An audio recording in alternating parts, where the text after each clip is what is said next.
Good afternoon, this is Lucky Links. I'm doing this video to get people to think a little bit, maybe a little bit differently, maybe a little bit deeper about divination, psychic ability, oracles, and the human mind.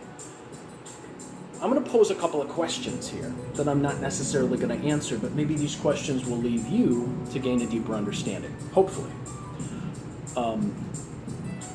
The first question here is, why do you suppose that in oracles that go through all sorts of different cultures, all sorts of different medium, have pretty much the same symbols? So for example, the rune for birth, okay, so we got the rune from the Nordic stuff for birth, right? But then the Lenormand, we have the stork. In the tarot, we have the Empress, Queen of Hearts. Okay, there's something to consider. Why? You got the rune for gift, right? Which can also indicate partnership or contract. We got the rings in Lenormand, two of hearts, or it could be two of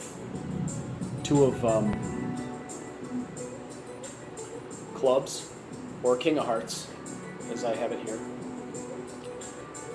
or the lovers, an agreement or a contract, or in this case, or possibly a choice. Okay, so a choice, a gift, a contract. What about the rider, the horse, the rider?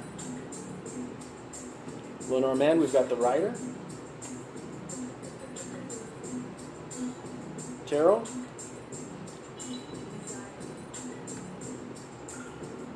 legacies,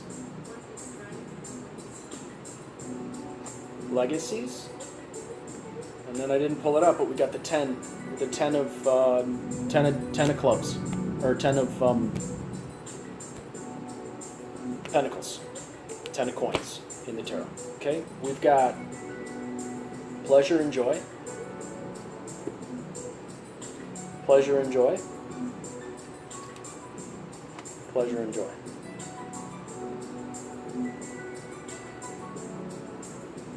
What other similarities do you notice going from oracle to oracle to oracle?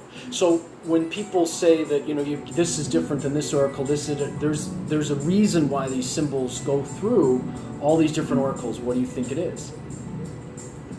Also, why do all of the oracles have a sun and a moon? Doesn't matter what the oracle is, it's usually going to have a sun or a moon, at least if it's a traditional oracle. If it has roots in something much older, it's going to have a sun or a moon.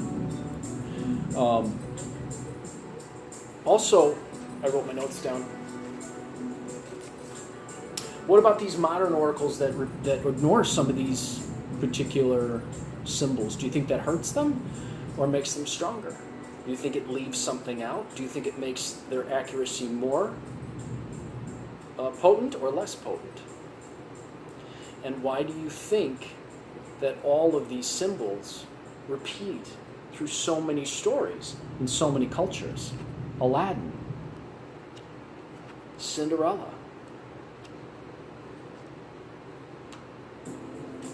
Puss in Boots, Jack and the Beanstalk. These symbols go through all of these old stories that go back as far as we can remember. We don't even know where the origins of many of these stories are. We could say, for example, that the Ugly Duckling is by Perrault, but we also know, or Puss in Boots is by Perrault, but we also know, or Ugly Duckling would be by Anderson, or Puss in Boots by Perrault. We also know that people like Perrault and Grimm sort of collected stories too. King Arthur was a story that was much older. It was based on a lot of older folk tales and put together in a story. So why do all of these symbols, why do these symbols repeat? Why do we have the horse again and again and again? Why do we have birth again and again and again? And why do these symbols repeat through so many stories? And why are they always in these oracles that we use? What's the connection? It's just something to think about, and I hope that the questions start to open your mind to new possibilities. And I hope these new possibilities help you to connect to a deeper understanding when you do this stuff. I'm Lucky Links, as always, wishing you success and good fortune in all that you do. May these questions bear fruit in your life that brings you great joy, prosperity, and success.